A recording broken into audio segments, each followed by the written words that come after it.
আসসালামু আলাইকুম everyone. So অনেকে হচ্ছে যে ডোমেনে লোগো শো হচ্ছে না, বা একবার রিফ্রেশ দিলে লোড হচ্ছে না, সেকেন্ডবার রিফ্রেশ দিলে লোড হচ্ছে, এরকম কিছু ইস্যু ফেস করতেছেন।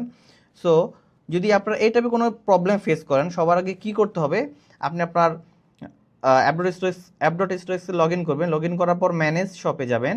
হ্যাঁ, ম্যানেজ শপে আসার পর দেখবেন এখানে এরকম কোনো অপশন আছে কিনা যে update two new set up method অথবা সেট আপ কনফ্লিক্ট ডিটেক্টেড। হ্যাঁ, এগুলো হচ্ছে যে ডোমেন নিয়ে অনেকেই প্রবলেম ফেস করতেছেন। সো আমরা হচ্ছে এখানে কিছু অটোমেশন অ্যাড করছি যাতে হচ্ছে অটোমেটিক্যালি ডিটেক্ট করে আপনার ডোমেনে কোনো কানেকশনের ঝামেলা হয়েছে কিনা, ওইগুলো আপনি এখান থেকে দেখতে পারবেন এবং কয়েকটা ক্লিকের মাধ্যমে আপনি প্রবলেমটা সলভ করতে পারবেন।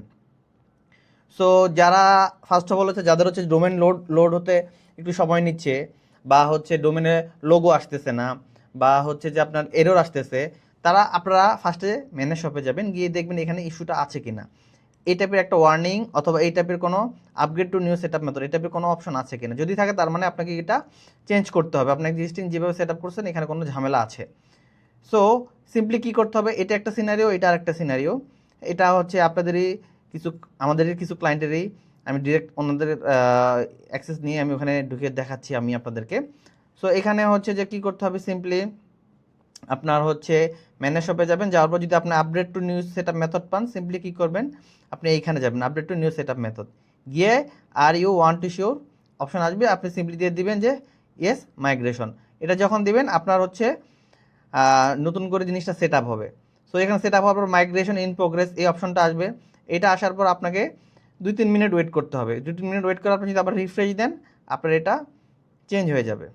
সো আমি এখন রিফ্রেশ দিচ্ছি, কিন্তু এখনও আগের মোডে কাজ চলতেছে, শেষ হলে এখানে অটোমেটিক্যালি আপনার চলে আসবে। সো এটা একটা প্রসেস আমরা করলাম, এটা হইতে থাকে, আমরা 2 মিনিট ওয়েট করি। আরেকটা ক্লায়েন্টের ইস্যু, হ্যাঁ, সো তার এখানে আমরা ম্যানেজ শপে আসার পর দেখতেছি যে তার এখানে সেট আপ কনফ্লিক্ট ডিটেক্টেড এই ইস্যুটা দেখাচ্ছে। তো সে বলতেছে তার লোগো আসতেছে না, সাইটে লোডে ইস্যু হচ্ছে, মাঝে মধ্যে 404 আসে। সো আপনি যখন এই ইস্যু দেখবেন তার মানে আপনাকে এখানে ফিক্স অ্যান্ড মাইগ্রেশন এটাতে প্রেস করতে হবে। দেন এখানে আসবে যে আপনি মাইগ্রেশন করতে চান, সিম্পলি ইয়েস মাইগ্রেশন দিয়ে দিবেন, তাহলে হচ্ছে আপনার সেট আপ মাইগ্রেশনটা শুরু হয়ে যাবে। এটা হচ্ছে খুব শর্ট টাইমের ভিতর 2-3 মিনিটের মধ্যে এটা হয়ে যাবে। সো আমরা এখানে দিয়ে দিলাম অ্যান্ড ওয়েট করি কি আসে, এবং এটা আশা করি হয়ে গেছে। হ্যাঁ, রিলোড দিলাম, আমার হয়ে গেছে। তাহলে এখন কি করতে হবে, আমার হচ্ছে এখানে হচ্ছে আমাকে বলতেছে যে আমার ডিএনএস রেকর্ড অ্যাড করতে হবে, এইভাবে আরেকটা ডিএনএস রেকর্ড। হ্যাঁ, আর এখানে একটা সেটিং আছে।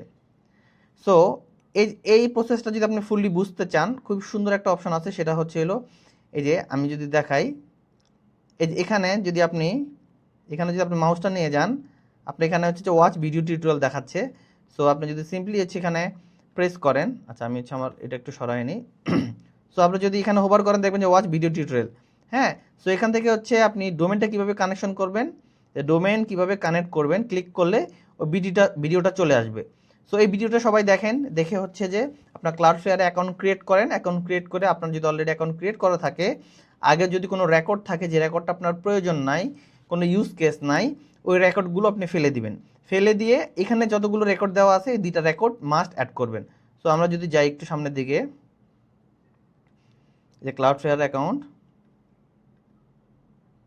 এই যে দেখেন এখানে হচ্ছে আমরা রেকর্ডগুলো অ্যাড করতেছি। হ্যাঁ, সো এইভাবে সিম্পলি একটা হচ্ছে @ আর একটা www, 2টা রেকর্ড আপনি অ্যাড করে নেবেন, তাহলেই হবে।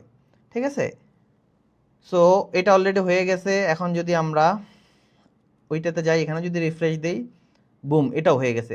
তাহলে কি করতে হবে, এই ডোমেনটা ক্লাউডফ্লেয়ারে কানেক্ট করতে হবে। কীভাবে কানেক্ট করতে হবে, সিম্পলি এখানে যাবেন, যাওয়ার পর হচ্ছে যে কীভাবে ডোমেন কানেক্ট করবেন ভিডিও দেওয়া আছে, ফুল ভিডিও দেখে আপনারা প্রসেসটা করে ফেলবেন, খুবই ইজি। কিন্তু আমি বলে দিচ্ছি, যদি আপনার আগে কোনো রেকর্ড অলরেডি অ্যাড করা থাকে যেটার কোনো আপনার প্রয়োজন নাই, এমন হতে পারে ইমেল থাকতে পারে বা অ্যাডিশনাল সার্ভিস থাকতে পারে, ওই রেকর্ডগুলো আপনি ফালাবেন না। হ্যাঁ, যেগুলো আপনার প্রয়োজন নাই আপনি সিম্পলি ওগুলোকে রিমুভ করে দিয়ে জাস্ট এই 2টা রেকর্ড অ্যাড করে দিবেন।